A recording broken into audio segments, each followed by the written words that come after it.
So I'm going to give you 3 examples here in a second, and I want you to tell me in the comments below which one of these you thought would be the correct way to process your audio as a voice actor.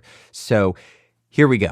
All right, so as a voice actor, should you be processing your audio? Well, it depends. While I teach my students how to process their audio with things like EQ, compression, declicking, denoising, etc., I do it in a very particular way. Now, before I get to my method, there's a lot of opinions out there, and while I definitely have my own opinions like everyone else, I always try to forgo my opinions and just give you what's currently being practiced in the industry, as in what's widely accepted across the industry standard that they would like you as the voice actor to meet, or things that they would like you to not do as a voice actor. That's how I guide my students, because that's what will give you success in this industry. If I were to give you my opinions only, the things that I think the industry should be doing, it would get you in trouble. It wouldn't be a path to success. So with that said, there are a lot of opinions out there about this topic, about this video, processing your audio, and the correct way to do so. So I'm going to give you 3 examples here in a second, and I want you to tell me in the comments below which one of these you thought would be the correct way to process your audio as a voice actor. So here we go. Dunkin' Donuts' unbelievable selection of breakfast sandwiches, freshly made all day so you can enjoy them any type of way, any time of day. That's breakfast whenevs. America runs on Dunkin'. Dunkin' Donuts' unbelievable selection of breakfast sandwiches, freshly made all day so you can enjoy them any type of way, any time of day. That's breakfast whenevs. America runs on Dunkin'. Dunkin' Donuts' unbelievable selection of breakfast sandwiches, freshly made all day so you can enjoy them any type of way, any time of day. That's breakfast whenevs. America runs on Dunkin'.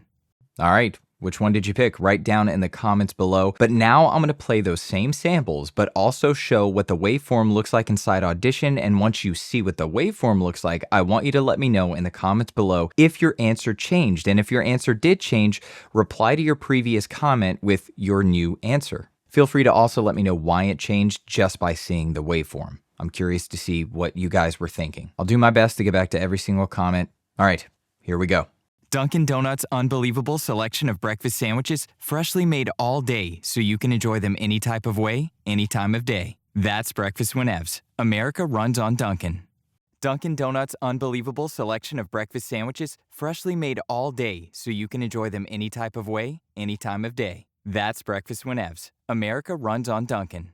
Dunkin' Donuts' unbelievable selection of breakfast sandwiches, freshly made all day so you can enjoy them any type of way, any time of day. That's breakfast whenevs. America runs on Dunkin'.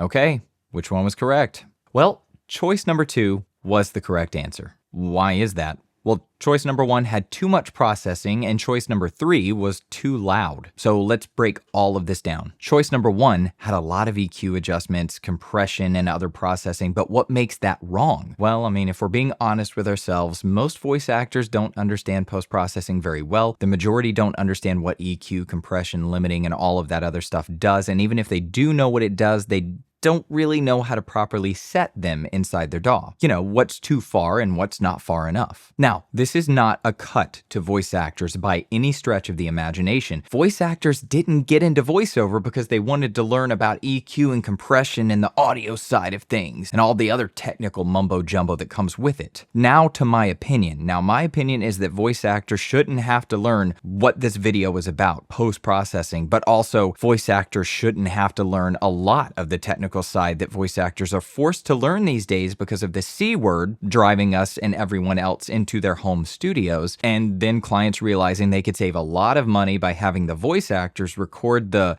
final product in their home studio rather than having to rent out a studio and pay that cost. However, the industry is where it is and there's no going back now, so as a voice actor, you're forced to learn more than I think you should have to learn, but it is what it is. We are here. It's not changing. It's not going back. That is what it is. Now, with all of that said, there are definitely some voice actors out there that really know their stuff when it comes to audio. For example, James Arnold Taylor. I bring him up all the time on my YouTube channel because he's just a phenomenal voice actor, but he also is just phenomenal at production, just like shooting videos for his channel, recording the audio, processing the audio. Like he's he's a well-rounded voice actor, which a lot of voice actors out there are. I just use him as my example. But even then, if you really know your stuff, why was choice number 1 still wrong? Well, it's because the audio you're sending off for the job you booked is going to be processed and edited by an audio engineer who is hired by the client. The client will be in the room along with all of the other producers and other people who are working on the final commercial or whatever the project is, and they will be telling that engineer, hey, can you make this sound more like blank, insert whatever direction you might want to give here. Well, the issue here is whatever processing you did to your audio when you send it over can't be undone by the engineer. In other words, if you baked a strawberry shortcake and as you were taking the final cake out of the oven, someone walked in and said, hey, you know what? Change of direction. Could you actually turn that into a chocolate lava cake? You would be like, no, it's a strawberry shortcake. There's no way for me to magically transform this into what you're asking. And that's the position you'd be putting that audio engineer in if you process your audio before you send it off to them. It's not a good place to be, and it will give them the sweats when they're sitting there going, I can't, you've put me in a box. Anyway, don't put them in that horrible situation.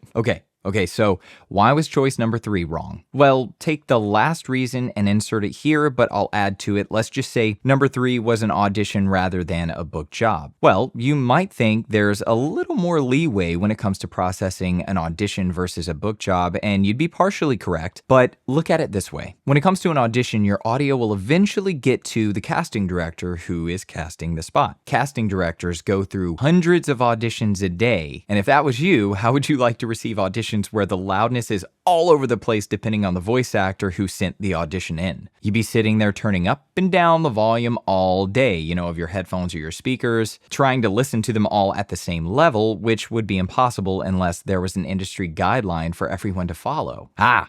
This is the good news. That guideline does exist, and if you want to find out more about that guideline, go check out the video I made all about that guideline called Normalizing Your Audio to -3 dB. Now, choice number 2 had 0 processing and was normalized to -3 dB. By not processing your audio, you don't tie the hands of the engineer that you're sending your audio off to, and by normalizing to -3 dB, you ensure casting gets everyone's audio at the same level. Make their job easy, and they will want to work with you more and more. It's a win-win. Now, can you process your auditions? Yes, I teach my students responsible processing that can't be heard, but is technically still improving your audio. I've heard many engineers say this over the years, and it bears repeating. Good processing is the kind that you can't hear. Your goal is to make sure that your processing, the processing that you're putting on your audio, is transparent, and if done correctly, not only will they not even be able to tell that you've processed your audio, but your audio will be improved all at the same time. That's what I teach. If you're a voice actor and you'd like to learn more about that, feel free to check out my courses in the description below.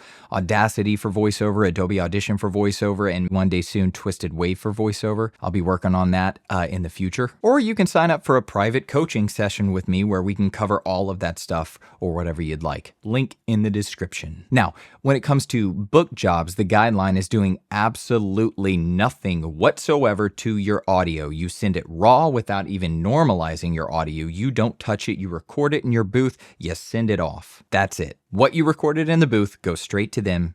Done. Now, of course, that's all assuming that you didn't get any specific direction from casting or your agent or the company that you're working for, or any of that good stuff. If they send you specific instructions that break those guidelines, then by all means, you need to follow them to a T. Lastly, you could actually send 2 files to them if you feel the need to. One file that's totally raw and untouched, and then another file where you've done some processing to the audio. I've done this before, and I know many other voice actors that also do this. That way, if they don't have an engineer on the other end, you've at least cleaned up the audio a bit for them. This usually happens on a pay-to-play site, and it almost never happens through an agent, but you know what the Bieber says, never say never.